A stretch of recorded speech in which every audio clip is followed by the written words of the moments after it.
Divisional chart का जो role है,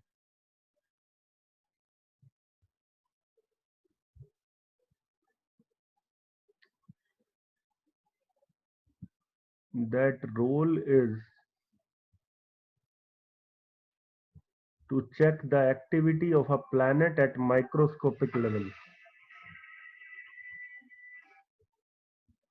किसी भी चार्ट के अंदर,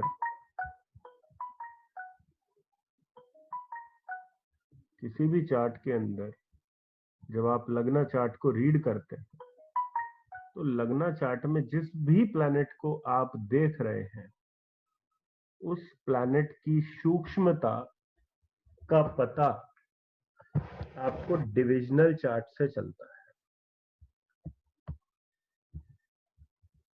अगर मैं इसको एक बाकी फॉर्म ऑफ एस्ट्रोलॉजी के साथ भी कंपेयर करूं तो जिस तरीके से केपी के अंदर, जैसे जब आप लोग कृष्णमूर्ति पद्धति करते हैं तो उसमें आप नक्षत्रों की बात करते हैं और नक्षत्र के बेसिस पर आप प्रिडिक्शन देते हैं सामने वाले को। आप ये समझ के चलिए कि ये जो आपका, ये जो हम डिविजनल चार्ट जो करते हैं, डिविजनल चार्ट में जो प्लैनेट की हम प्लेसमेंट देखते हैं, ये ठीक बिल्कुल वैसी है जैसे आप नक्षत्र लॉर्ड की प्लेसमेंट को देख रहे हैं।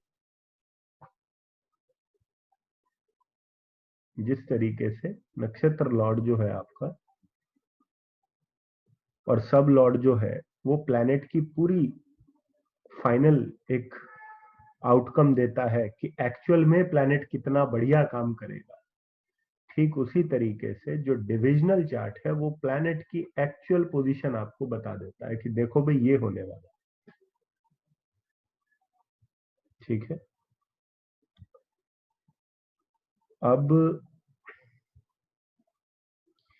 किसी भी डिविजनल चार्ट के 4 हाउसेस सबसे इंपॉर्टेंट है। किसी भी डिविजनल चार्ट में 4 घर बहुत इंपॉर्टेंट हैं, ध्यान रखिए। अब चाहे उनको आप 4 घर कह लीजिए जो जो बहुत इंपॉर्टेंस रखते हैं, या फिर 4 हाउस लॉर्ड कह लीजिए। 4 घर हैं, 4 उनके हाउस लॉर्ड, उनकी इंपॉर्टेंस।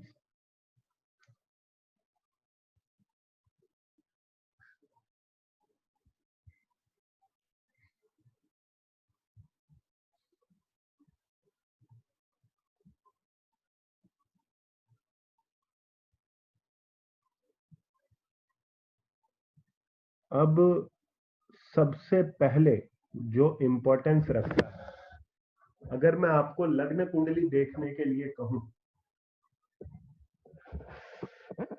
कि लग्न कुंडली के अंदर आपके लिए सबसे इंपॉर्टेंट हाउस कौन सा है, तो आप कहेंगे फर्स्ट हाउस सबसे इंपॉर्टेंट है। क्यों? बिकॉज लग्न कुंडली आप खुद हैं। अगर आप किसी लायक हैं तो आप कोई कार्य कर पाएंगे। अगर आपके अंदर ही क्षमता नहीं है, आप ही शक्तिहीन है, तो आपसे कोई कार्य होगा ही नहीं। यही चीज हर डिविजनल चार्ट पर लागू होती है। किसी भी डिविजनल चार्ट को स्टडी करते टाइम, आप कोई भी डिविजनल चार्ट स्टडी करेंगे, चाहे वो नवांशा है, दशांशा है, चाहे आपका दृष्टकांड है, चाहे आपका चतुर्थांश है या सप्तांश है, कोई भी डिविजनल चार्ट जब आप रीड करेंगे तो सबसे पहले उस डिविजनल चार्ट के लगन को स्टडी करें। सबसे पहले लगन को स्टडी करें,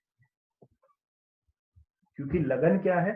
लगन उस डिविजनल चार्ट की फाउंडेशन है।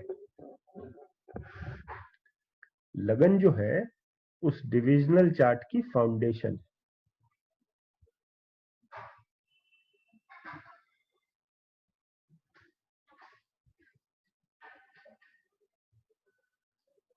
सबसे पहला इंपॉर्टेंट हाउस लगन ही होता है। दूसरा इंपॉर्टेंट हाउस कौन सा होता है? उस डिविजनल चार्ट का कंसर्न्ड हाउस। उस डिविजनल चार्ट का concerned house second important house. कैसे? नवांशा को आप किस चीज के लिए देखते हैं? फॉर व्हाट पर्पस नवांशा? इसलिए मैरिज। तो नवांशा के अंदर आप लग्न के अलावा दूसरा कौन सा इंपॉर्टेंट हाउस हो जाएगा? 7th house. दशांशा चार्ट आप किस चीज के लिए देखते हैं? प्रोफेशन के लिए। तो दशांशा चार्ट के अंदर लग्न के अलावा और कौन सा हाउस इंपॉर्टेंट हो जाएगा? 10th house. D3 चार्ट जो होता है वो किसके लिए देखते हैं? सिबलिंग्स के लिए देखते हैं और अपनी लाइफ में एफर्ट्स के लिए देखते हैं, अपने प्रयास जो हम करेंगे अपनी लाइफ। तो उसमें लगन के साथ कौन सा देखेंगे? 3rd हाउस देखेंगे। D4 चार्ट हम किस लिए देखते हैं? D4 चार्ट हम इसलिए देखते हैं क्योंकि हमें अपनी प्रॉपर्टी के बारे में, अपने लग्जरी, अपने कंफर्ट्स के बारे में देखना होता है। तो हम किसको देखेंगे फिर? 4th हाउस को देखेंगे।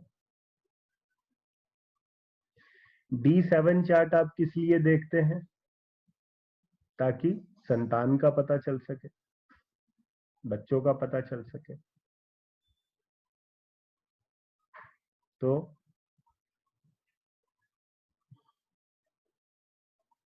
5th हाउस देखेंगे। ठीक इस तरीके से जो आपका सबसे पहला इंपॉर्टेंट हाउस है दैट इज योर लग्ना, and second most important is the concerned house of divisional chart, जो उस डिविजनल चार्ट का कंसर्न्ड हाउस है वो। तीसरे नंबर पे कौन सा हाउस देखेंगे डिविजनल चार्ट का? बताइए। तीसरे नंबर पर आप हर डिविजनल चार्ट का चौथा भाव देखेंगे। You need to see the 4th house of every divisional chart. आप इस दुनिया का कोई भी डिविजनल चार्ट उठाइए, आप 4th हाउस देखेंगे उस डिविजनल चार्ट का। क्यों? बिकॉज 4th हाउस जो है वो आपको सुख के बारे में बताता है, वो आपको सुख के बारे में बताता है। अब डिविजनल चार्ट क्यों जरूरी होता है? उसका कारण है। मान लीजिए आपके सामने चार्ट आ गया दुनिया के सबसे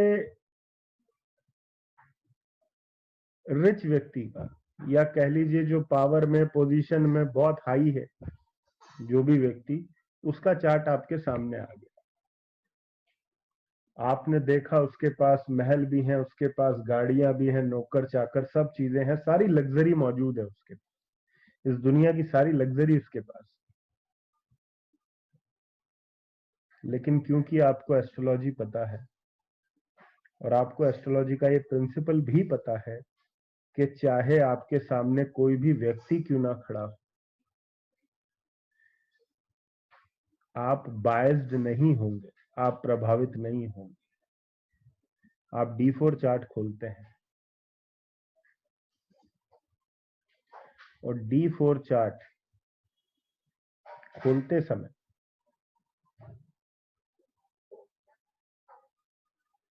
D4 चार्ट खोलते समय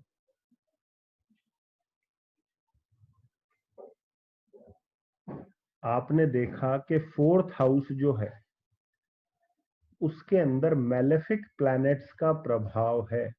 मैलेफिक प्लैनेट मतलब पाप ग्रह। मैलेफिक प्लैनेट मतलब पाप ग्रह। अब एक जर्नल प्रिंसिपल याद रखिए, बिल्कुल छोटा सा प्रिंसिपल है लेकिन 100% काम करता है। इसको आप अपने गोल्डन रूल में भी शामिल कर सकते हैं। वो ये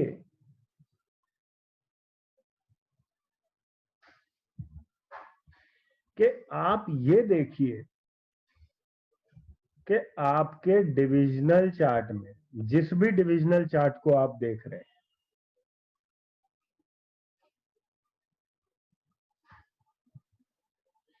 उसके अंदर जाकर ये देखिए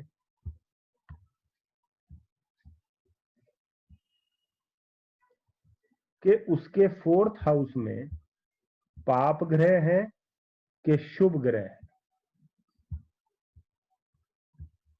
पाप ग्रह या शुभ ग्रह। उससे आपको क्या पता चलेगा? उससे आपको ये पता चलेगा कि इस व्यक्ति को इस डिविजनल चार्ट का सुख मिलेगा कि नहीं मिलेगा।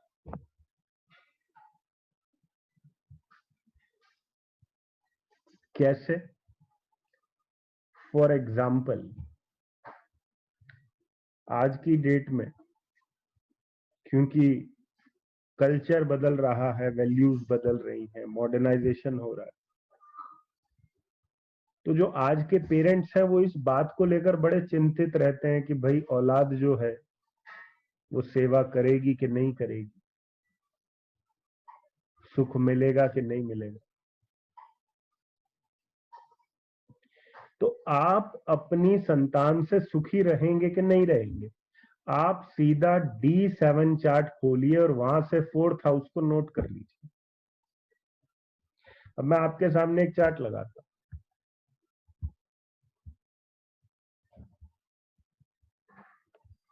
ये D7 चार्ट, ठीक है जी, ये D7 चार्ट है। अब इस D7 चार्ट के अंदर आप देखिए कि 4th हाउस कैसा है।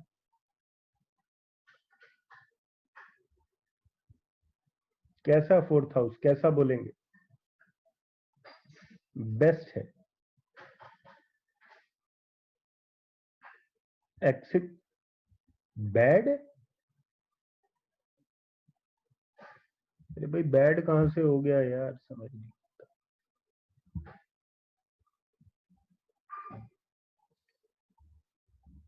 4th हाउस की कंडीशन आप लोगों को दिख रही है यहां पर, ठीक है, भरपूर सुख रहेगा। अब हम इस डिविजनल चार्ट को थोड़ा बदल दें। हम मान के चलेंगे कि ये डिविजनल चार्ट में जो लग्न उदय हो रहा है वो कर्क लग्न हो रहा है, वो कर्क लगन उदय हो रहा है। अब कर्क लगन के हिसाब से देखिए क्या स्थिति बन गई। अगर ये कर्क लगन का डिविजनल चार्ट होता तो 4th हाउस पर किसका एस्पेक्ट आया? मार्स का। फिर 3rd एस्पेक्ट किसका आया? सैटर्न का। मतलब Mars and Saturn are influencing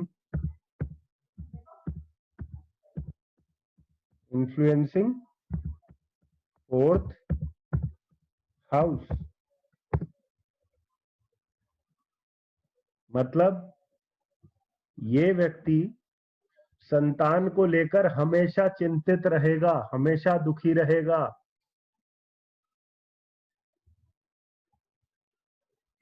इसको दुख प्राप्त होंगे, लेकिन दुख प्राप्त होने के बावजूद, अब ध्यान से सुनना मैं क्या शब्द बोल रहा हूं, इसको अपनी संतान से दुख प्राप्त होंगे, लेकिन दुख प्राप्त होने के बावजूद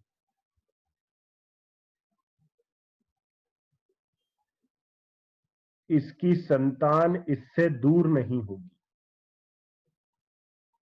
क्यों?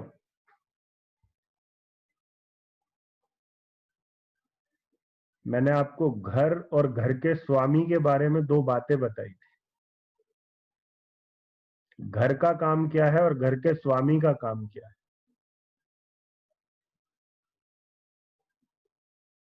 अरे भाई, इतना कुछ करने की जरूरत ही नहीं है कि जुपिटर का एस्पेक्ट है और ये है और वो है, वो सारी चीजें आप सिंपली घर और घर के स्वामी के कंसेप्ट को हमेशा याद रखो।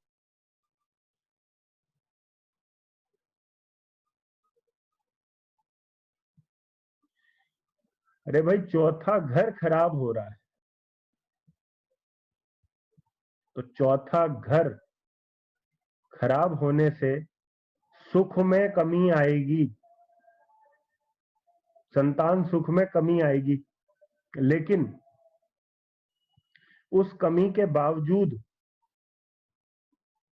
संतान बनी रहेगी। क्यों? क्योंकि चौथे भाव का स्वामी जो है, अरे आप अपनी ही स्टोरी में लगे हुए हैं सब लोग की मून लगन में है, मून लगन को देख रहा है। अरे हम बात कर रहे हैं चौथे घर की, आप लगे हुए लगना, मैं चौथे घर की बात किए जा रहा हूं। हम कह रहे हैं कि हम इस समय सुख देख रहे हैं, इस कुंडली के अंदर संतान सुख कैसा है, व्यक्ति संतान से सुखी रहेगा कि दुखी रहेगा, सिंपल सी बात है, सिर्फ इतना देखें। फोर्थ हाउस पीड़ित हो रहा है सैटर्न एंड मार्स से, इसलिए हम साफ साफ बोलेंगे भाई परेशान रहेगा। लेकिन फोर्थ लॉर्ड जो है एग्जॉल्टेड हो गया, परेशानी के बावजूद भी जो संतान है वो साथ रहेगी, क्योंकि लॉर्ड का काम क्या होता है, आप लोगों को हमेशा समझाया कि what is the activity of Lord. The activity of Lord is to maintain.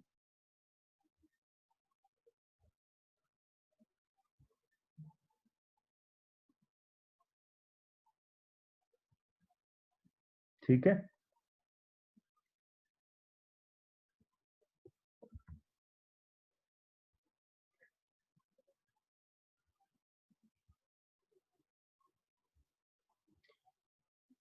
definitely friendship enmity concept will work in dasha and antardasha, it will work, definitely it will work.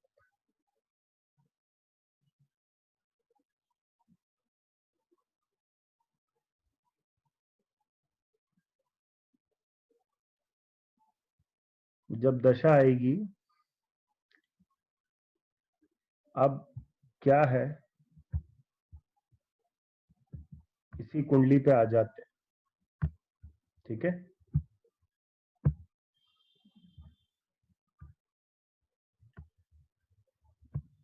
इसमें क्या है कि ये बहुत बढ़िया सुख दिखा रहा है, पूर्णतः सुख दिखा रहा है। ठीक है, लेकिन जब शुक्र का अंतर आएगा या शुक्र का प्रत्यंतर आएगा,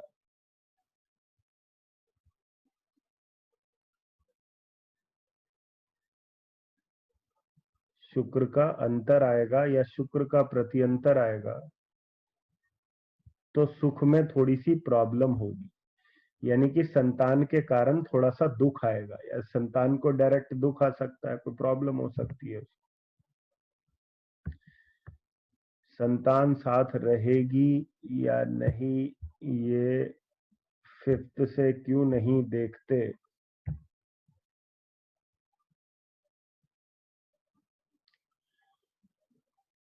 अरे भाई, फिफ्थ से इसलिए नहीं देख रहे बिकॉज फिफ्थ हाउस का काम ये बताना है कि संतान आएगी कि नहीं आएगी,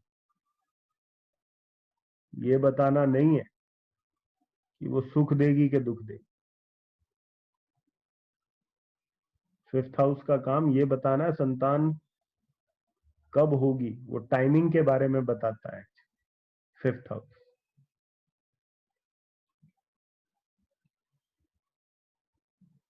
इसके बाद में जो फोर्थ इंपॉर्टेंट हाउस है, चौथे नंबर पे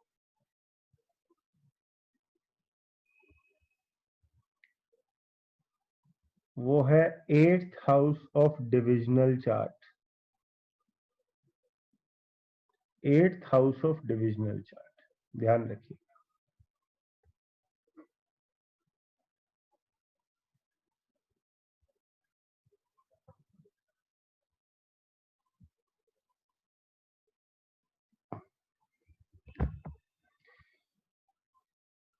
एट्थ हाउस जो किसी भी डिविजनल चार्ट का है वो उस डिविजनल चार्ट के लिए प्रॉब्लम खड़ी करता ही करता है।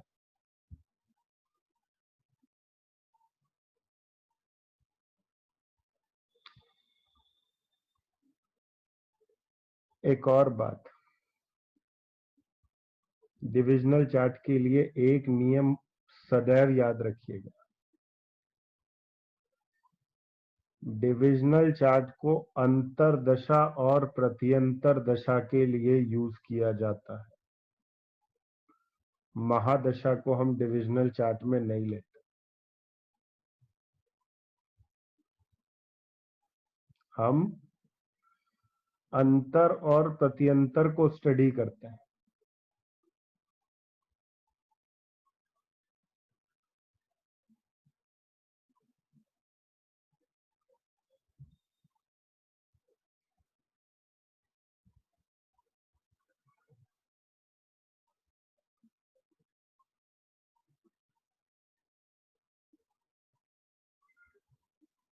फोर्थ हाउस किसी भी डिविजनल चार्ट का अगर पाप प्रभाव में होगा तो उस डिविजनल चार्ट से दुख मिलेंगे, और अगर फोर्थ हाउस किसी भी डिविजनल चार्ट का शुभ अवस्था में होगा तो आपको उस डिविजनल चार्ट के सुख प्राप्त होंगे।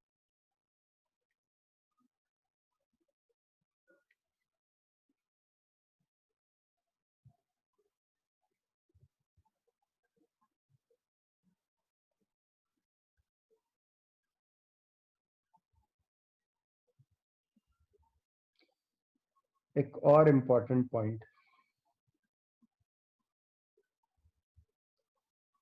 किसी भी डिविजनल चार्ट के अंदर जो आपका लग्ना है,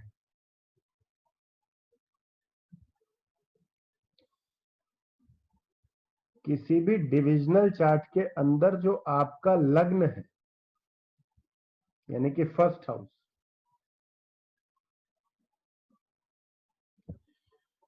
वो उस डिविजनल चार्ट के प्रति आपकी डिजायर दिखाता है।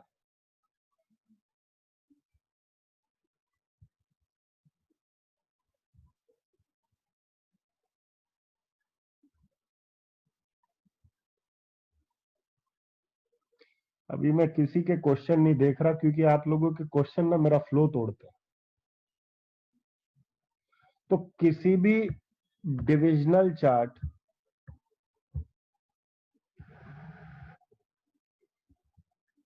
का लग्न उस डिविजनल चार्ट के प्रति आपकी डिजायर दिखाता है। कैसे?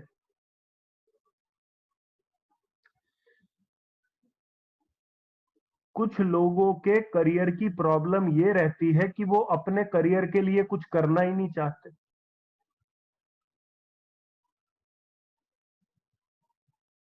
कुछ लोगों की मैरिज की प्रॉब्लम ये रहती है वो मैरिज करना ही नहीं चाहते।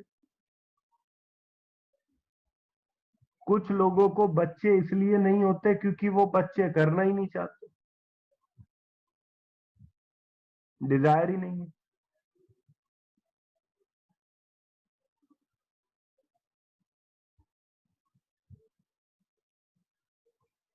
कुछ लोगों ने घर इसलिए नहीं बनाया होता बिकॉज उनके मन में इच्छा ही नहीं होती कंफर्ट और लग्जरी की।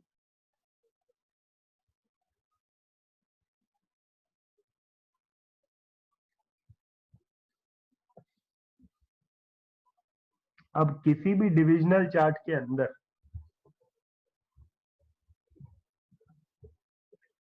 आपका लग्न आपकी इच्छा को बताता है। उस डिविजनल चार्ट को लेकर आपकी इच्छा कैसी है। एग्जाम्पल ले रहे हैं यहां पर।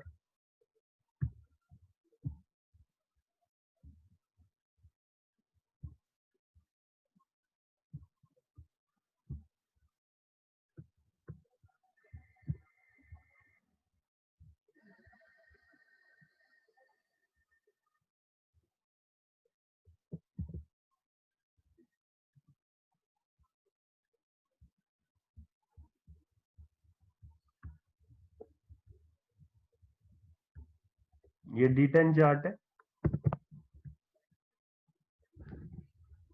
इसमें लग्न देखिए, लग्न शुभ प्रभाव में है कि पाप प्रभाव में।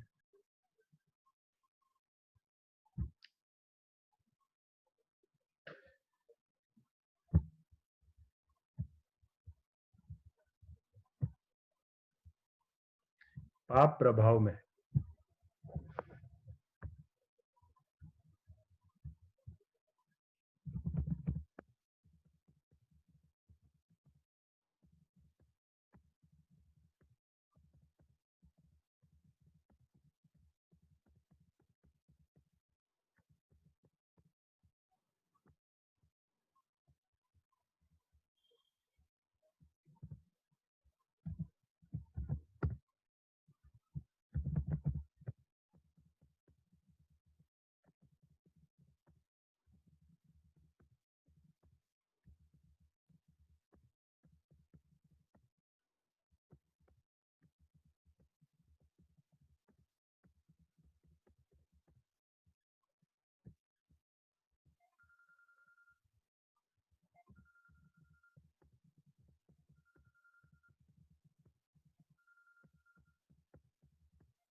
ये आपने लिख लिया होगा। अब मैं एक और चार्ट यहाँ पे बना रहा हूँ।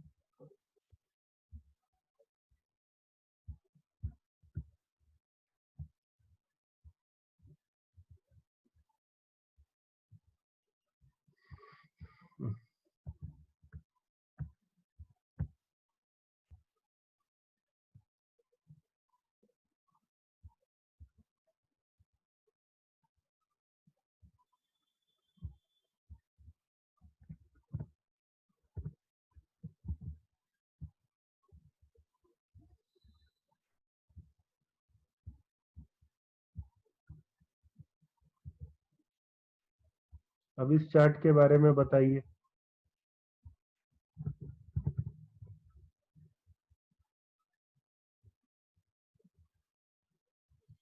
आपने अभी देखा था। अब इस चार्ट के बारे में बताइए, इसका फाउंडेशन कैसा है और इस व्यक्ति के मन में इच्छा है कार्य करने की या नहीं है, और अगर है तो क्यों है, नहीं है तो क्यों नहीं।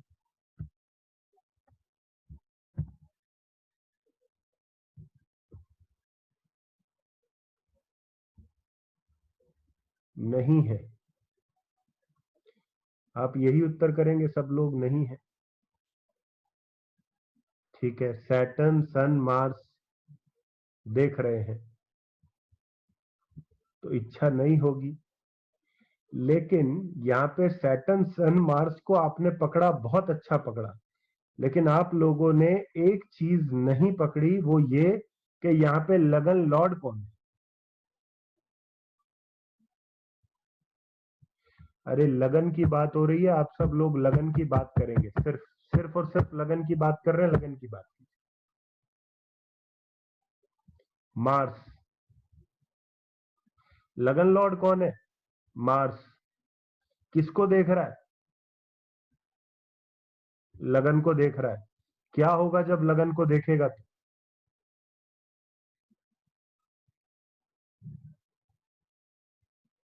स्ट्रांग होगा लग्न, स्ट्रांग होगा, स्ट्रेंथन होगा।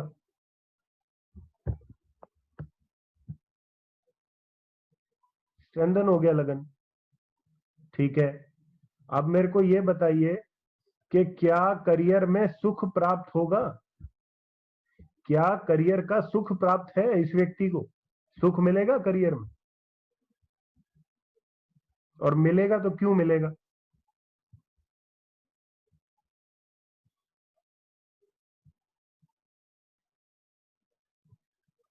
क्यों? बिकॉज चंद्रमा, चंद्रमा फोर्थ लॉर्ड अपने फोर्थ हाउस को देख रहा है। फोर्थ लॉर्ड फोर्थ हाउस को देख रहा है।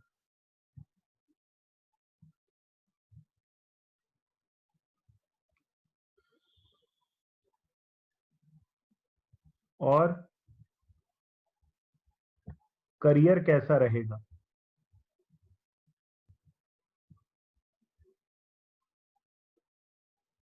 करियर कैसा रहेगा, आप करियर बताइए।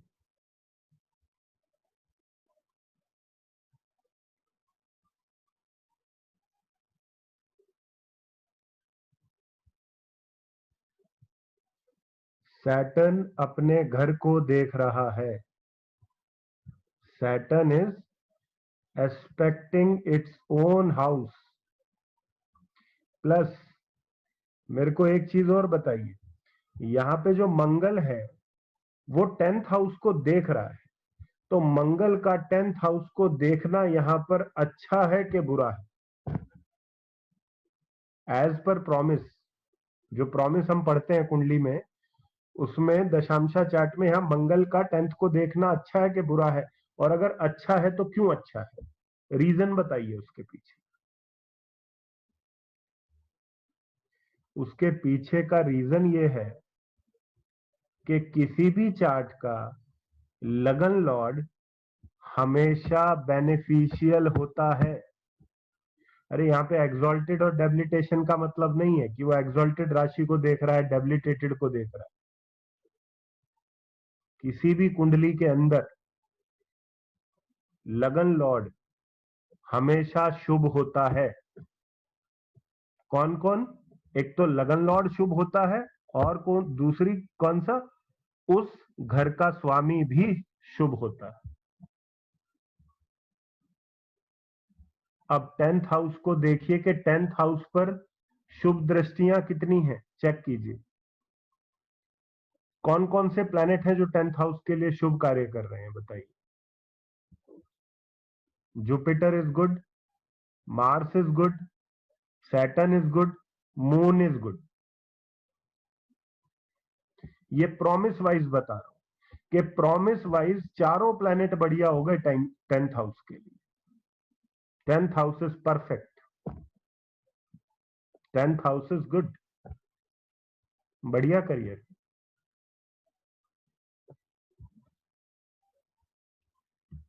अब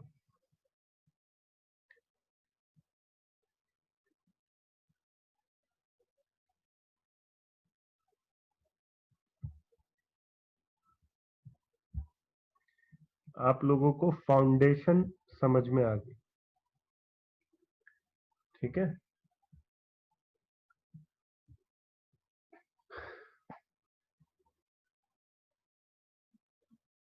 अब आप लोगों ने मुझे जो आंसर किए बिल्कुल परफेक्ट किए कि यहाँ पे 4 प्लैनेट हैं, मंगल और चंद्रमा और बृहस्पति और शनि, ठीक है। बट अब आप लोग मेरे को बताएंगे कि जब मंगल और शनि की अंतरदशा आएगी या प्रत्यंतर दशा आएगी, तब क्या होगा?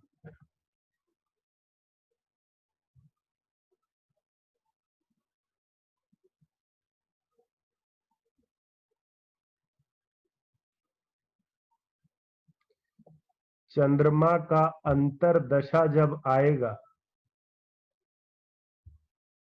तो टेंशन्स रहेंगी काम को लेकर, और मंगल का अंतरा जब आएगा तो काम को अचानक से तोड़ मोड़ सकता है। काम के अंदर लड़ाइयां हो सकती हैं, झगड़े हो सकते हैं, सारी चीज हो सकती है। सैटर्न का अंतरा जब आएगा तब क्या होगा?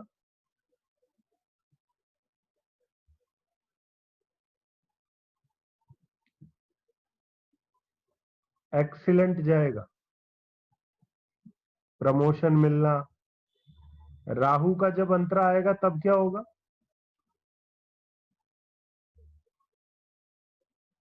राहु का अंतरा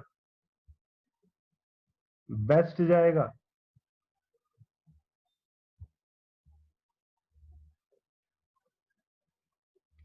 जुपिटर का अंतरा जब जाएगा कैसा जाएगा?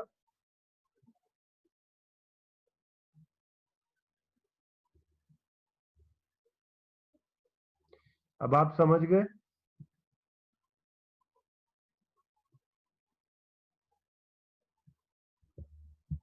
अर्थात मेरा कहने का अर्थ क्या है, बहुत सिंप्लीफाइड वे में मैंने जो आपको चीज बताई है उसको समझ लीजिए। 10th हाउस आपका करियर है,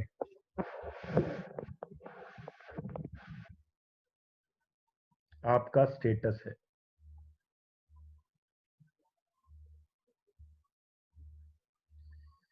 जब जब कोई प्लैनेट जो 10th हाउस में बैठा है या 10th हाउस को देख रहा है, वो यदि 10th हाउस का फ्रेंड हुआ तो आपके स्टेटस में वृद्धि और आपके कार्य क्षेत्र में वृद्धि करेगा।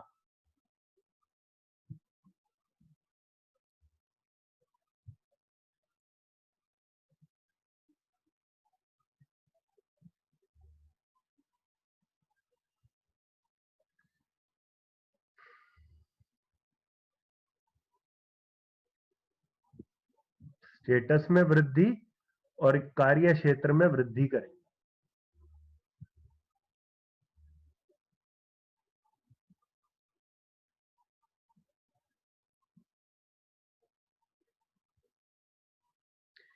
जब जब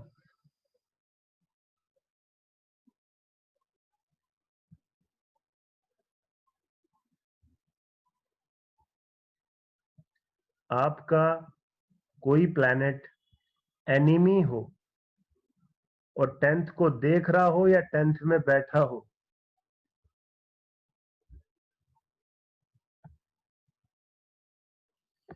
आपके कार्य क्षेत्र को डैमेज करेगा और आपके स्टेटस को भी हानि करेगा।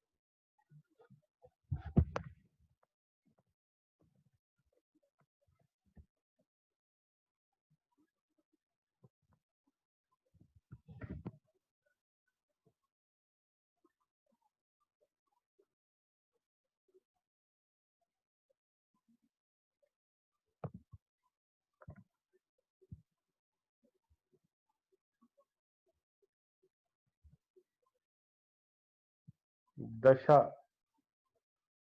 दशा is the most important part.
हाँ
देखिए, डिविजनल चार्ट का काम क्या है? कोई बताएगा मेरे को? डिविजनल चार्ट के बारे में अगर एक शब्द आपको कहना पड़े कि भाई डिविजनल चार्ट का ये काम है, तो आप क्या बोलेंगे? डिविजनल चार्ट क्यों देखना जरूरी हो जाता है आपके? बताइए।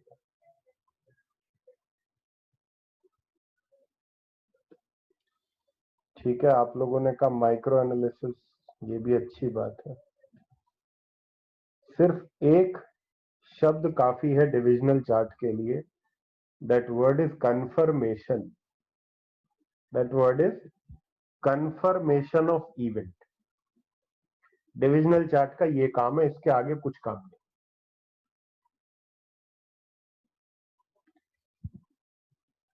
Divisional chart is confirmation of event, that's it. आपके मोहर लगा देता है, भाई ये पक्की बात है, ये डन है ये चीज।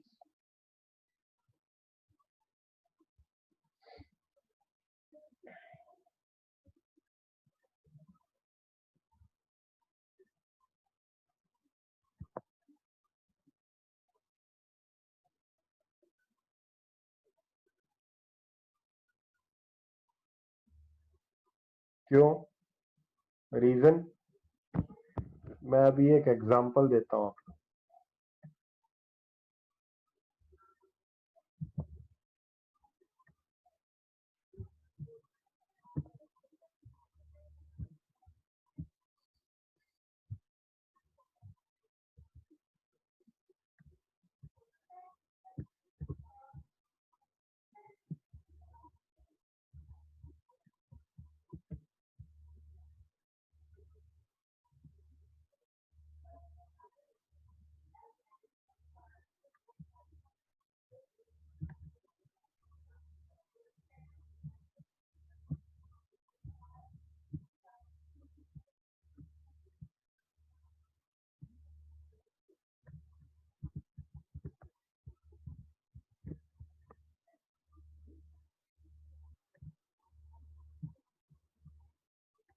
ये आपके सामने मैंने एक ही चार्ट के, एक ही बर्थ चार्ट की दो चीजें बनाई। एक तो बनाई मैंने दशालगन कुंडली, एक मैंने बनाई है क्या, दशालगन कुंडली, और दूसरी मैंने बनाई है नवांश कुंडली।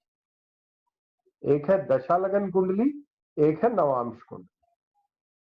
ठीक, अब आप लोग मेरे को जवाब दीजिए कि ये आपके पास में सामने दशालगन कुंडली बनी।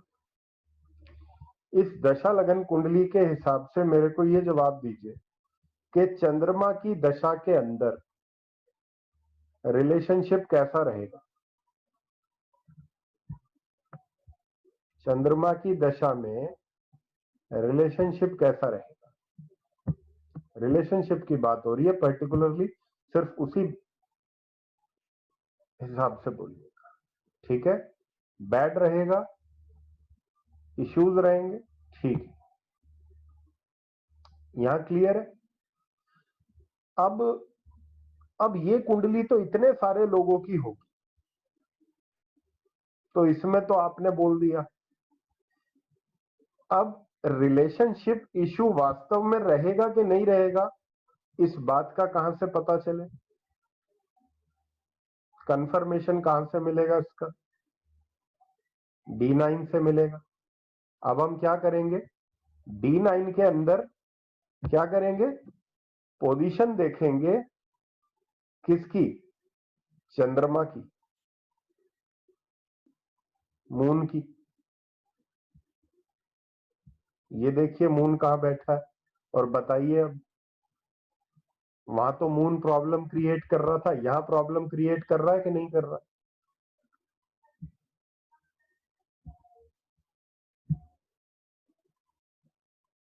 No, no. फिर से जिन लोगों ने नो कहा है एक बार उसका मेरे को एक्सप्लेनेशन दीजिए, किस वजह से नो बोला आप लोगों ने? फिर बोल रहे हो आप लोग।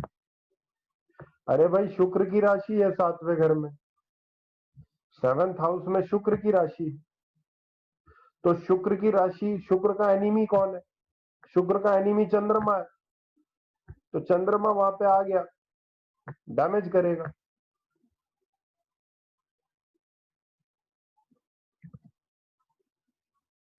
डैमेज करेगा।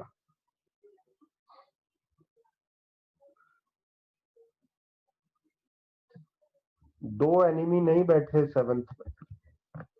शुक्र का एनिमी मंगल नहीं है, शुक्र का एनिमी चंद्रमा है और सूर्य है।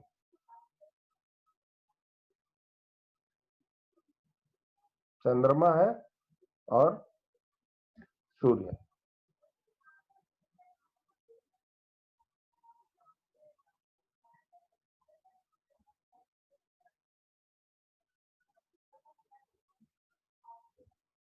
एग्जॉल्टेड होने पर भी डैमेज क्यों? ये तो बात मैं बहुत पहले बता चुका आप लोगों को कि मेरे को एग्जॉल्टेशन और डेबिलिटेशन से। अब आप लोग मेरे को ये जवाब दीजिए कि यहाँ पे चंद्रमा को प्रॉब्लम है कि वीनस को प्रॉब्लम है?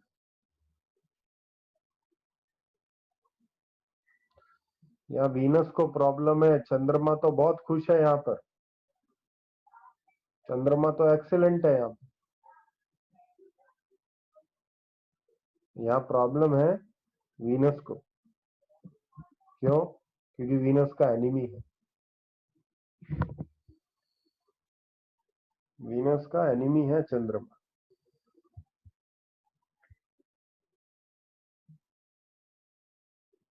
कहने का अर्थ क्या है? आप अपनी लाइफ में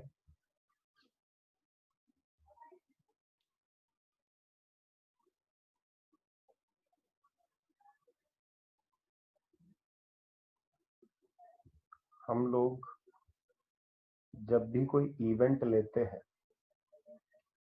उस इवेंट की कंफर्मेशन हमें मिल जाती है। कैसे मिलती है? मैं फिर एक चीज आपको दिखाता हूँ। आपको बहुत अच्छे से पकड़ समझ में आने लगेगी इन सब एग्जाम्पल्स को देखकर।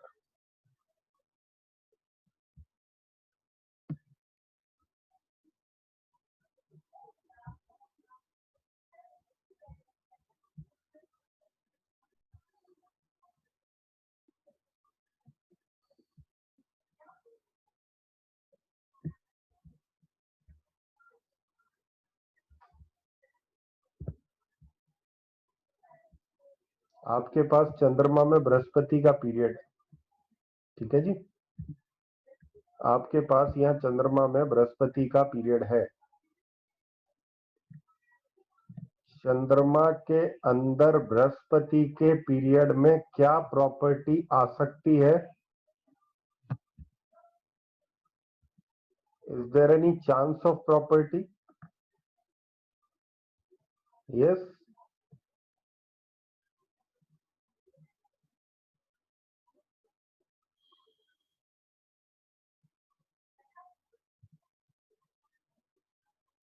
बिल्कुल आ सकती है।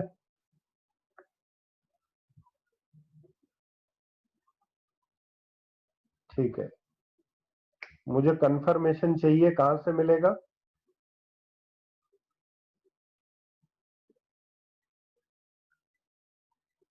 D4 से मिलेगा।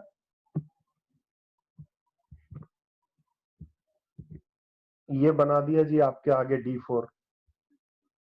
अब वहां तो आपने बोल दिया कि चंद्रमा के अंदर बृहस्पति में प्रॉपर्टी आ जाएगी। चंद्रमा में बृहस्पति में प्रॉपर्टी आ जाएगी। अब यहां पर बताइए देखकर कि यहां पर कंफर्मेशन मिल रही है क्या?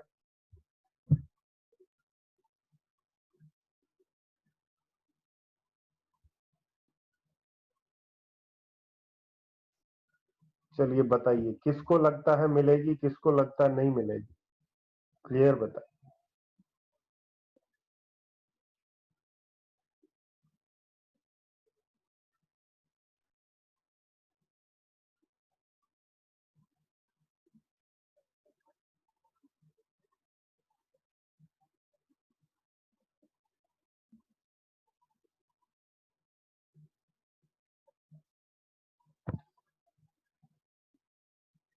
अरे भाई, आप लोग क्वेश्चन का आंसर ना करके कुछ का कुछ बताने लगते हैं।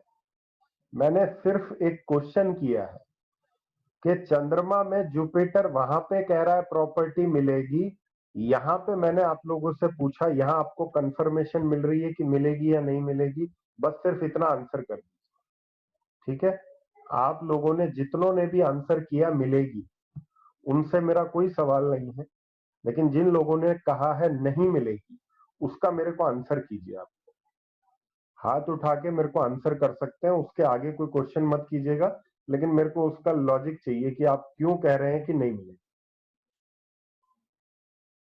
चलिए,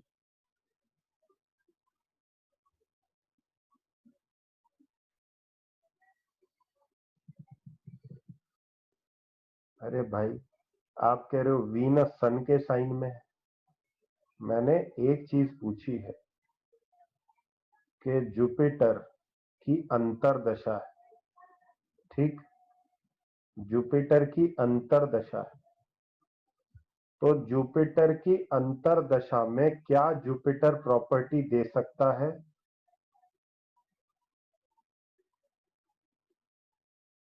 क्या कंफर्मेशन दे रहा है? अब जितने लोगों ने आंसर किया था मिलेगी, उन्होंने बिल्कुल ठीक आंसर किया, उसका रीजन सुन लीजिए। प्रॉपर्टी D4 का कौन सा हाउस देगा बताइए? D4 का कौन सा हाउस प्रॉपर्टी देगा? फोर्थ हाउस देगा। फोर्थ हाउस में कौन बैठा है? वीनस। वीनस के टाइम पीरियड पे क्या होगा? Tell me. जब वीनस की अंतरदशा आएगी तो क्या होगा?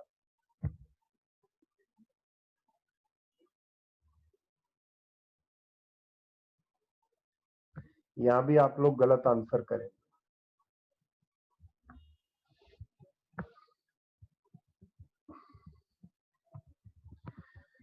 वीनस की अंतरदशा में प्रॉब्लम आएगी।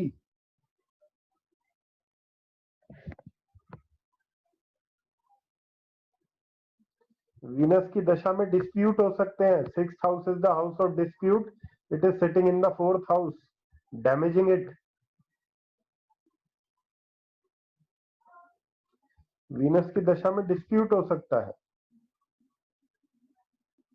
ठीक है, अब प्रॉपर्टी ऐसा तो है नहीं कि अकेला वीनस ही दे सकता है, और कौन है जो फोर्थ हाउस से रिलेशन बना रहा है? और कौन है? सैटर्न बना रहा है। सैटर्न क्यों बना रहा है? सैटर्न 10th एस्पेक्ट डाल रहा है। सैटर्न के 10th एस्पेक्ट डालने से सैटर्न क्या करेगा? सैटर्न भी प्रॉब्लम क्रिएट करेगा। Saturn will also create problem.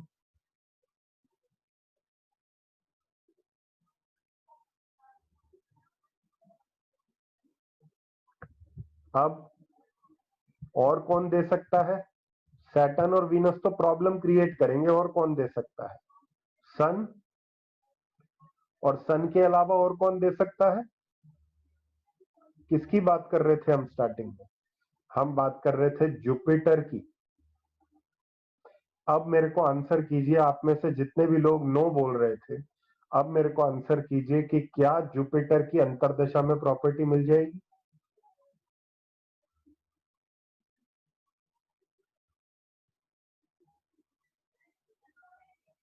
Yes,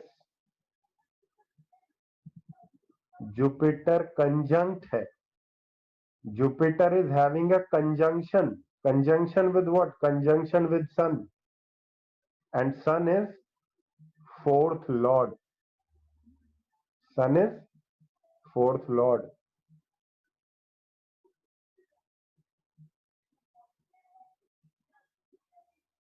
सूर्य इस कुंडली का चतुर्थ भाव है. Jupiter is with fourth lord in Bhagya house.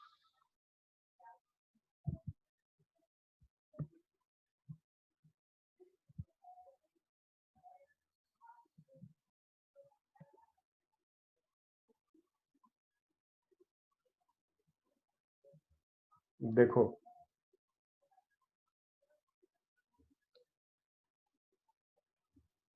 मैं बार बार आपको एक बात हमेशा कही है, इस कोर्स के शुरुआत से लेकर कोर्स के अंत तक एक बात मत भूलिएगा, that is friendship and enmity. Friendship and एनिमिटी.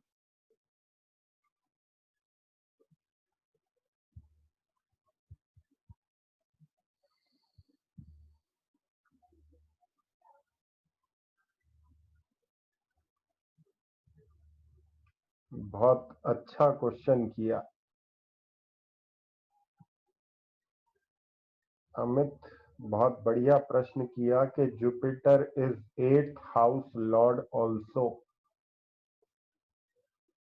वो प्रॉब्लमेटिक होना चाहिए, डेफिनेटली प्रॉब्लमेटिक होना चाहिए, बिल्कुल. लेकिन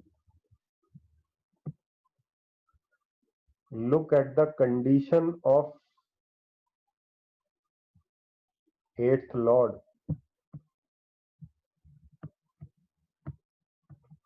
कंडीशन देखो 8th लॉर्ड की क्या है, डेबिलिटेटेड. और 8th हाउस एक और चीज के बारे में बात करता है. क्या बात करता है 8th लॉर्ड? 8th हाउस और किस चीज का होता है? प्रॉब्लम के साथ साथ और क्या चीज बताता है? इनहेरिटेंस बताता है.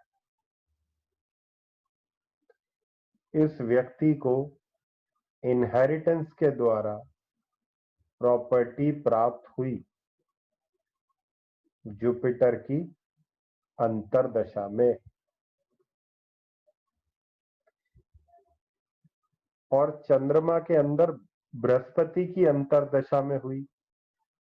अब यहां पर आपको मैंने दशा लगन चार्ट दिखाया, तो इस दशा लगन चार्ट में देखिए कि चंद्रमा के अंदर बृहस्पति में इनहेरिटेड प्रॉपर्टी कैसे मिल गई.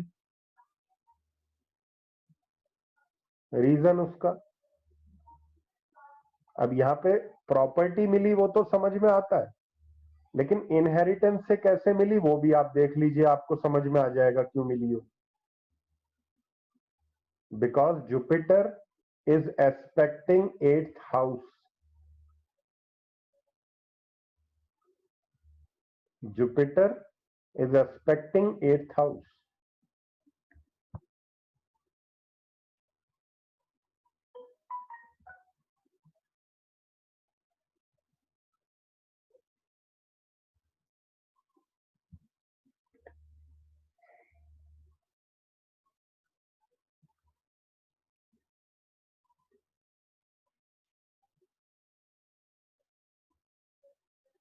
ठीक है जी,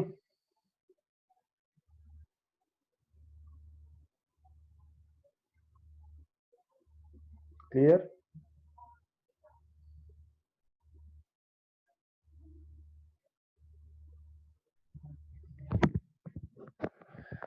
कहने का अर्थ क्या है?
ये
पॉइंट क्लियर हो गया आप लोगों को जो लिखवाए हैं?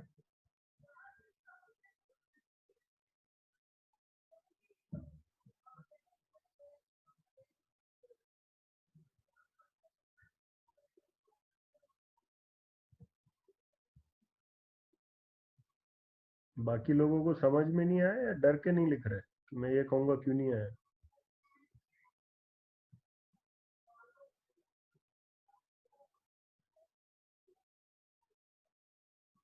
आ गया, आ गया, चलो बहुत अच्छी बात है, गुड, बहुत बढ़िया।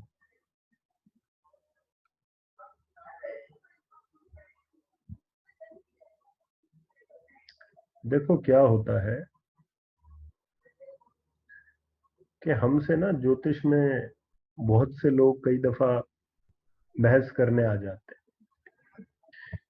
कि अरे ये तो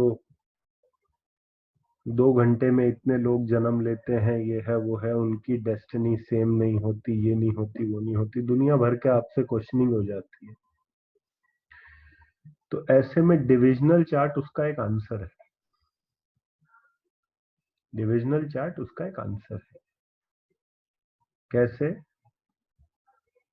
कई दफा क्या होता है कि सपोज करिए 10th हाउस में कोई प्लेनेट बैठा है, समझिएगा मैं क्या बोल रहा हूं, क्योंकि आपके पास जो चार्ट आते हैं वही आते हैं,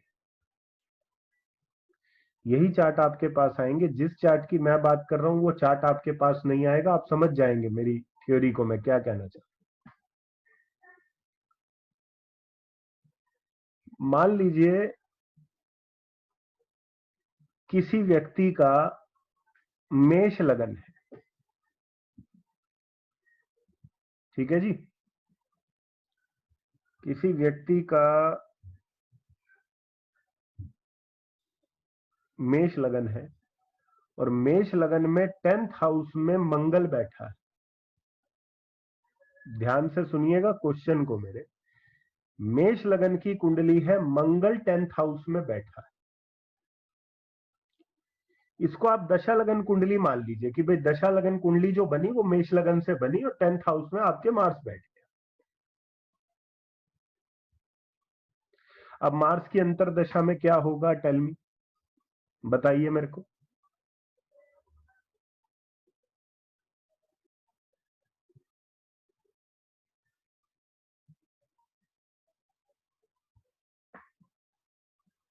प्रॉब्लम आएगी करियर में, ठीक है।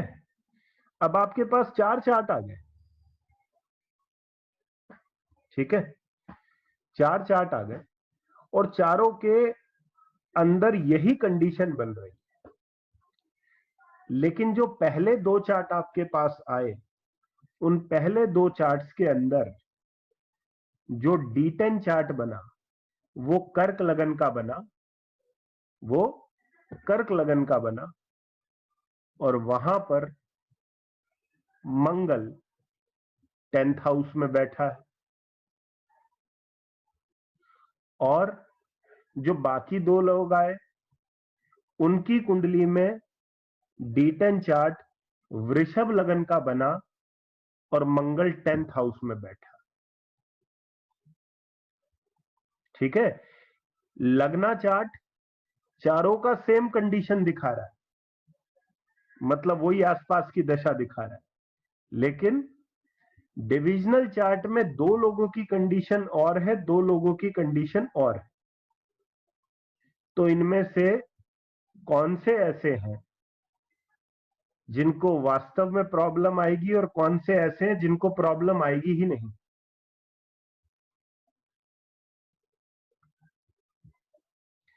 इसमें जो वृषभ लगन वाले होंगे वो बेचारे लुटपिट जाएंगे, और ये जो D10 चार्ट में कर्क लगन लेके घूम रहे होंगे ये अपना मस्त होंगे, कोई दिक्कत नहीं होगी।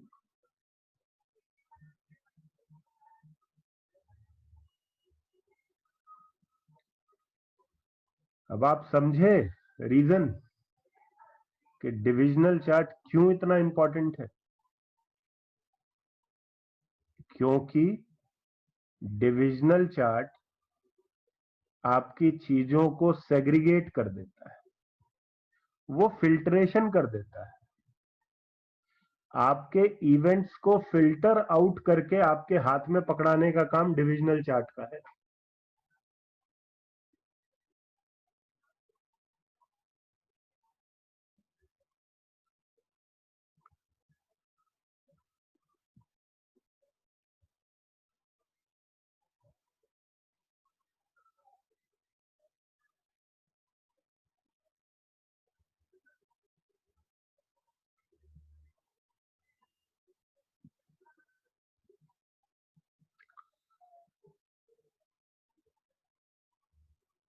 उस पे भी आएंगे अमित, ट्विन ब्रदर का भी पता चल जाएगा तुम्हें कि ट्विन ब्रदर है और क्यों मैरिज नहीं, वो भी समझ में आ जाए।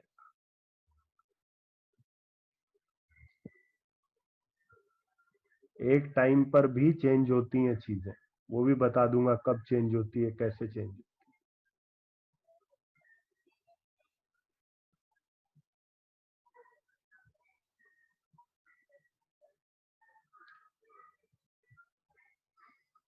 अब क्या होता है, ये तो मैंने आपको मेन हाउसेस के बारे में बता दिया कि डिविजनल चार्ट के मेन हाउसेस क्या कर रहे हैं। बाकी हाउसेस का काम क्या रहता है डिविजनल चार्ट के?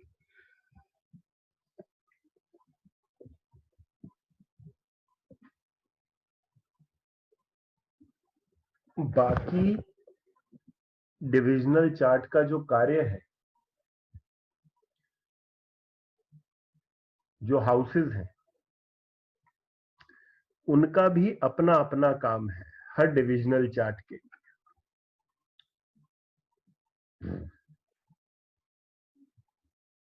कैसे? किसी भी डिविजनल चार्ट का लगना क्या है? लगना के बारे में मैंने आपको बताया भी कि लगना किस चीज का काम करता है डिविजनल चार्ट के लिए।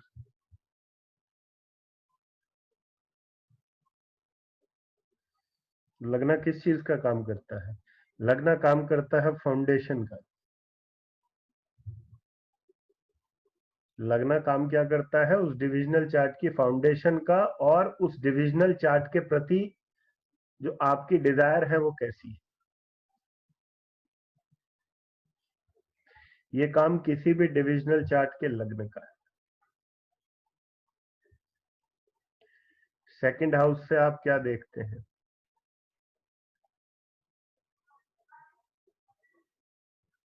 सेकंड हाउस से आप लोग क्या देखेंगे बताइए? आप सब लोग बोलेंगे पैसा, राइट?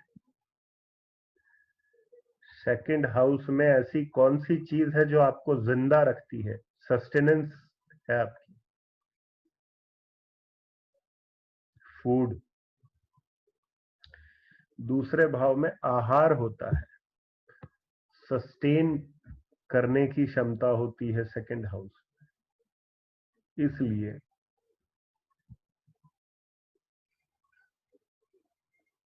दूसरे हाउस से हम उस डिविजनल चार्ट की सस्टेनेंस देखते हैं,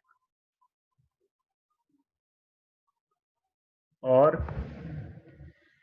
उस डिविजनल चार्ट के रिसोर्सेज देखते हैं कि आपके रिसोर्सेज क्या बनेंगे उस डिविजनल चार्ट के। एग्जाम्पल देता हूं आप।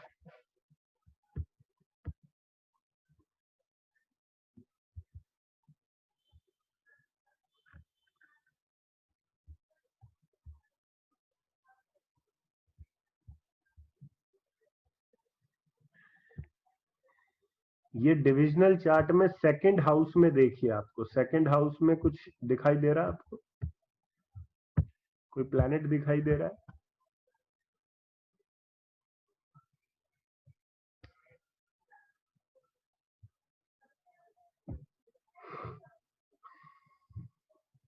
मरकरी।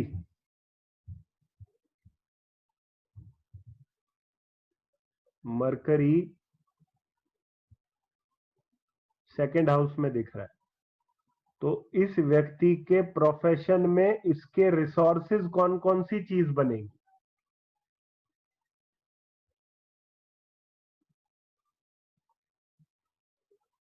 इसके रिसोर्सेज क्या होंगे इस व्यक्ति के? नेटवर्किंग, कम्युनिकेशन, स्पीच, ट्रेवल, ठीक है, मोड ऑफ कम्युनिकेशन, बेसिकली जितने भी। तीसरे घर से क्या देखते हैं आप किसी भी डिविजनल चार्ट के?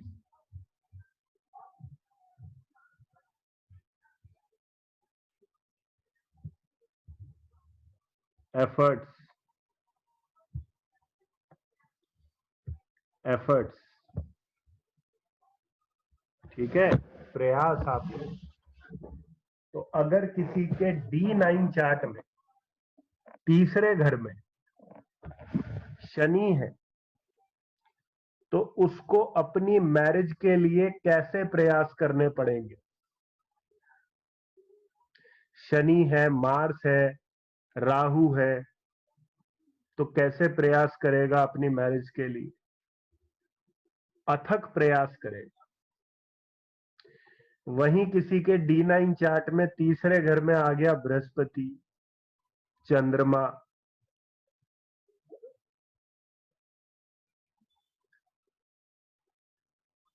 he will bear a carefree attitude towards marriage.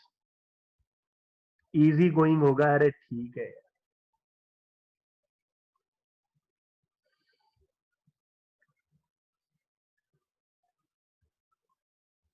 अगर D10 चार्ट के थर्ड हाउस में राहु और शनि आ जाए क्या होगा?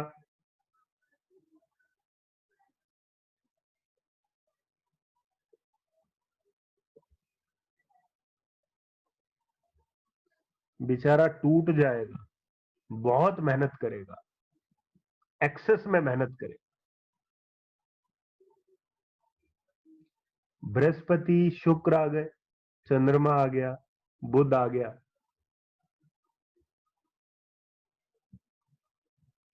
बातों का धनी होगा। मेहनत कम, मतलब आप समझ सकते हैं क्या बोलते हैं इसे। ठीक है, आप भाव समझ सकते हैं कि मतलब ऐसे व्यक्ति को क्या बोलते हैं आज की डेट। ठीक है, तो मेहनत कम करेगा, बकवास ज्यादा करेगा।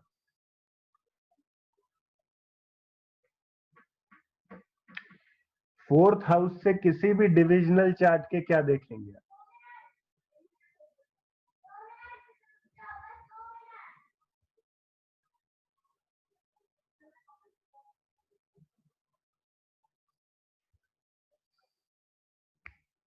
पीस।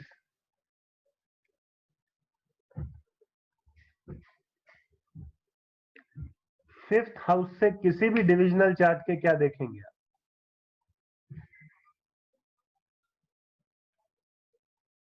फिफ्थ हाउस क्या शो करता है आप लोग बताइए?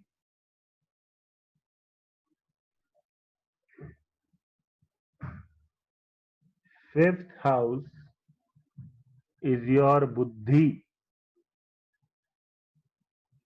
Your intelligence.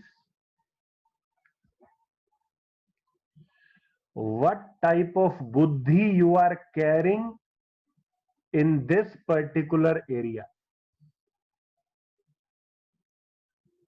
आपकी बुद्धि कैसी है?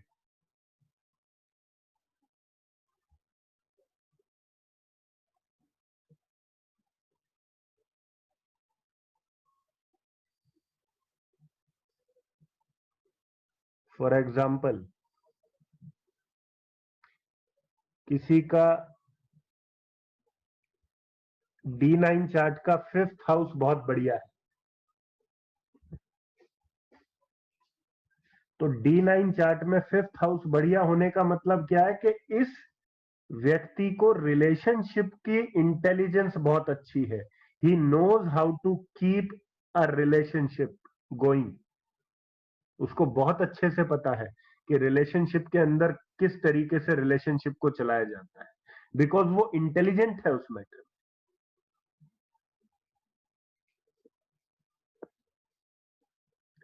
और यही चीज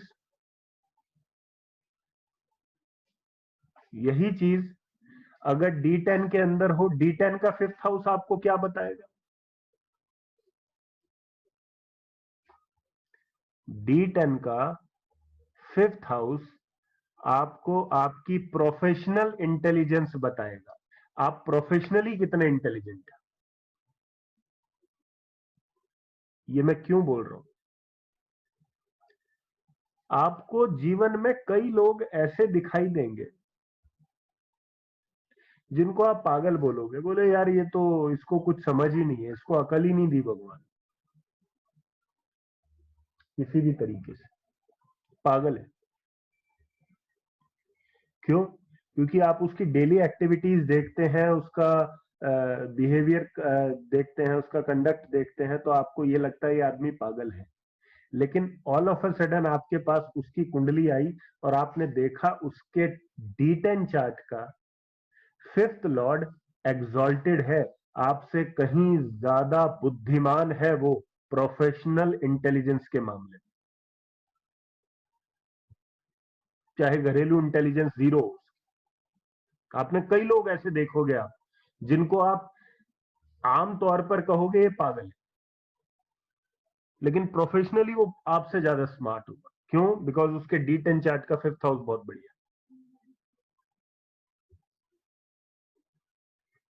सिक्स्थ हाउस, सिक्स्थ हाउस क्या है?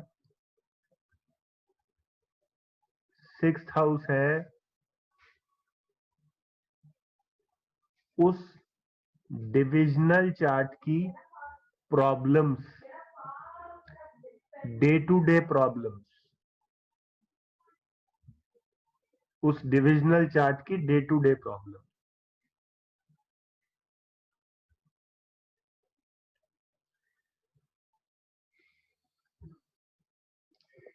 अब किसी का डिविजनल चार्ट आया आपके सामने, आपने D9 चार्ट खोला और D9 चार्ट में आपको कोई प्लैनेट दिखाई दिया, वो प्लैनेट बना हुआ है 12th लॉर्ड, वो प्लैनेट बना हुआ है क्या? 12th लॉर्ड 6th हाउस में बैठा है D9 चार्ट के। किस बात को लेकर झगड़ते हैं ये दोनों?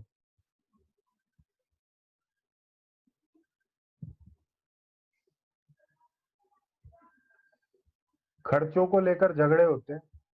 वो बोलता है तूने खर्चा क्यों किया भाई इतना? बोलते ये तो आई इतने की चीज है, मैं क्या करता या करती। वो पता चला दोनों एक दूसरे से इसी बात पे झगड़ रहे हैं। फिर किसी दूसरे का चार्ट उठाया, उसके 6th हाउस में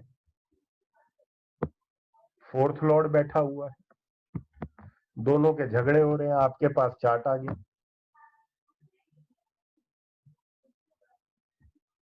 आपको एक सेकंड में समझ में आ गया क्यों झगड़ रहे हैं दोनों। मुझे तुम्हारी माँ के साथ में नहीं रहना।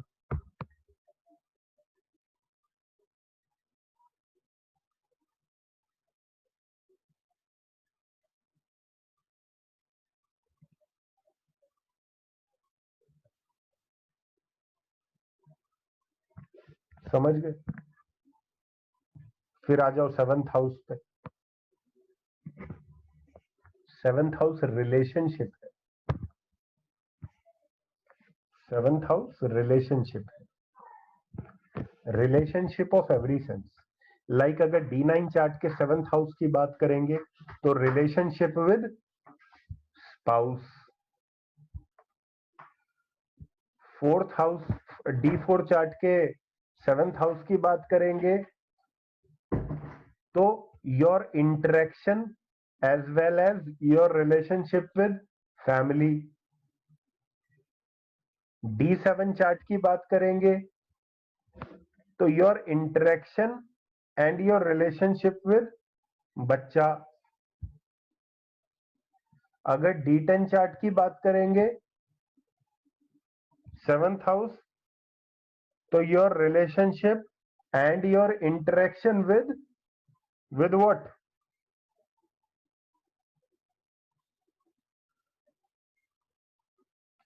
Customer, with customer.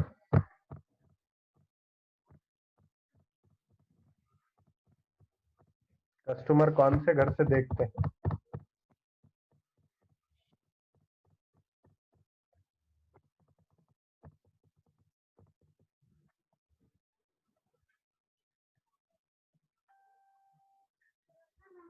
ये कुंडली देखिए,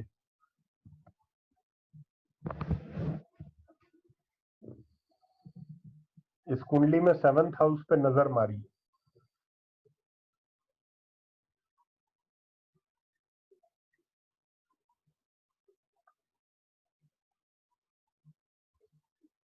और मेरे को बताइए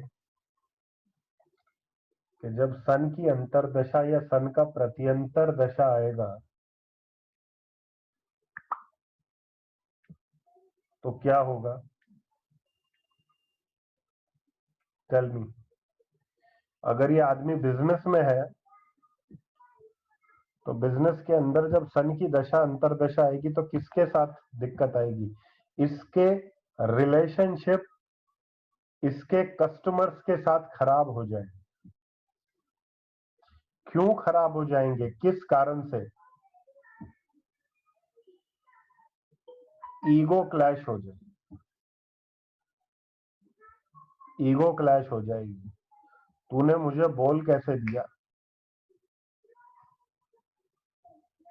ये आदमी परवाह नहीं करेगा, ये आदमी परवाह नहीं करेगा।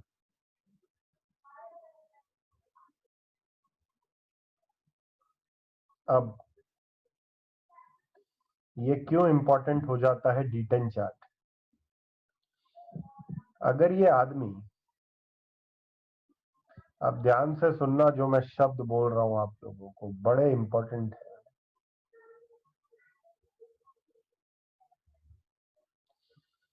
अगर ये आदमी ईगो के साथ काम करेगा तो किस चीज में खराबी आएगी? आपको अभी समझ में आ जाएगा कि आपकी प्रॉब्लम क्या है अपने प्रोफेशन के अंदर। आप सब लोग किसी ना किसी कमी से जूझ रहे हैं। सब लोग, आप जितने भी लोग यहाँ पर बैठे हैं, आप सब लोगों की कोई ना कोई कमी है अपने प्रोफेशन में। उसको कैसे दूर करना, उसका टिप मैं आपको दे रहा हूं। तो मेरे को बताइए, अगर ये आदमी ईगो रखेगा तो क्या चीज खराब होगी? इसके कस्टमर खराब हो जाएंगे। इसको बोलना है भाई थोड़ा अपनी ईगो को शांत रखना, वरना आपके सारे ग्राहक भाग खड़े होंगे, कोई नहीं रुकेगा आपके पास। और अब मेरे को एक चीज और बताइए, इस व्यक्ति को प्रोफेशन के अंदर प्रैक्टिकल होना चाहिए कि इमोशनल होना चाहिए? Tell me.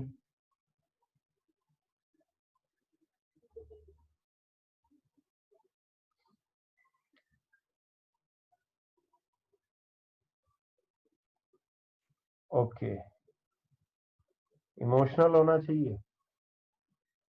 पक्की बात? पक्की बात? फिर सोच लो, है अभी भी मौका। इमोशंस का कारक कौन है? विच प्लैनेट इज द कारका ऑफ इमोशंस? चंद्रमा। चंद्रमा क्या कर रहा है यहां पर? 10th हाउस को खराब कर रहा है।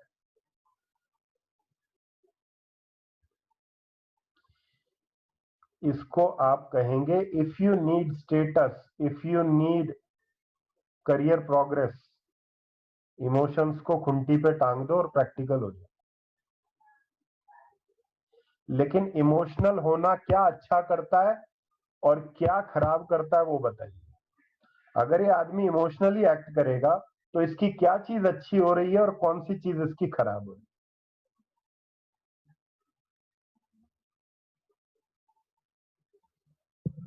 हाँ, शांति है, मन को शांति है। मन को शांति है कि चलो यार ठीक है, बढ़िया कर रहे हैं, कोई बात नहीं, चलता है, इमोशंस चलते हैं, मन शांत है। बट क्या डैमेज हो रहा है? करियर डैमेज हो रहा है।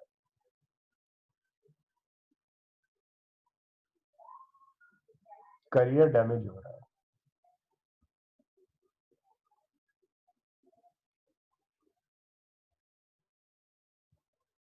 ठीक है,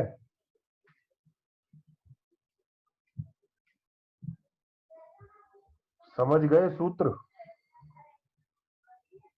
बहुत मुश्किल नहीं है, सरल है, काम 100% करता है। ठीक है जी।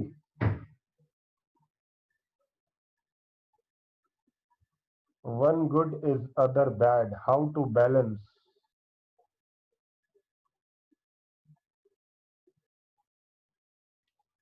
How to balance.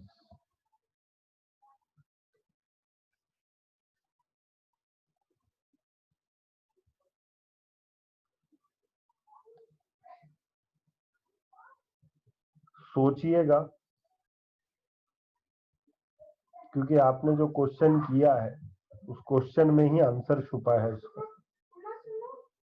इसको सोचिएगा, उत्तर मिल जाएगा, नहीं मिला तो नेक्स्ट क्लास में मैं दूंगा।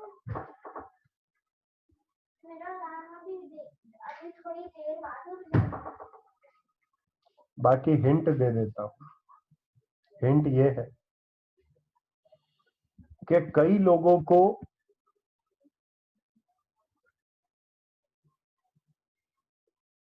पैसा और प्रोग्रेस खुशी देती है, कई लोगों को ये चीज सुकून देती है कि चल यार बढ़िया है, कोई बात नहीं। अब आपको उनमें से कौन सी चीज चाहिए, वही चीज आपका चुनाव करना है।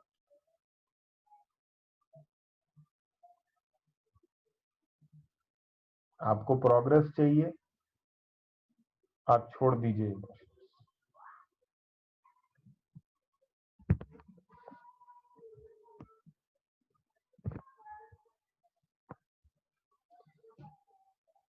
अरे वैसे आप लोगों के प्रेजेंस ऑफ माइंड मेरे को सभी लोगों के बड़े अच्छे लगते हैं। मैं पढ़ा कुछ रहा होता हूँ और आप लोग कोई से और ट्रैक पे चल रहे होते हो, फिर मेरे को एहसास हो जाता है कि आप लोगों ने कितना समझा होगा उस चीज। रिलेवेंस किसी चीज का चल रहा होता, आप कहीं और गाड़ी पकड़ लेते। अभी मैं चीजें करवाऊंगा, मैंने आपको एक वे आउट दिया है, एक समझने का तरीका दिया है, जो बताया जा रहा है उसी पे रहिए, अच्छा रहेगा आपके लिए, बेटर है। ठीक है, तो अभी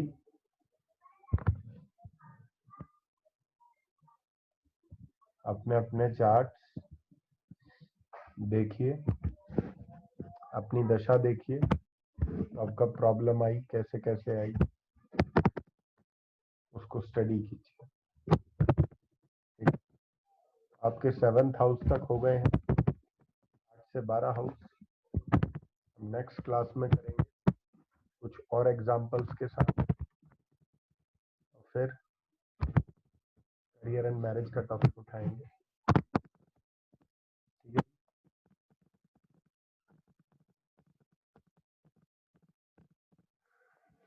कल की क्लास का आपको 12 बजे से पहले पहले कंफर्मेशन आ जाएगा। If there is a class tomorrow you will get a confirmation before 12।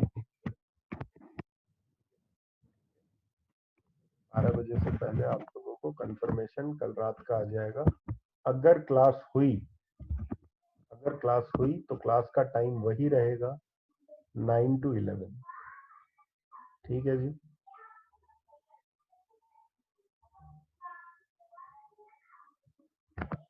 चलिए, थोड़ा एक्साइटमेंट बचा रहना चाहिए लाइफ में ना, थोड़ी शरीर में सुगबुगाहट रहेगी कि हाँ भाई ठीक है, कुछ होना है, कुछ बचा हुआ है, तो मजा आता है थोड़ा। ठीक है, तो एक्साइटमेंट को बनाए रखिए।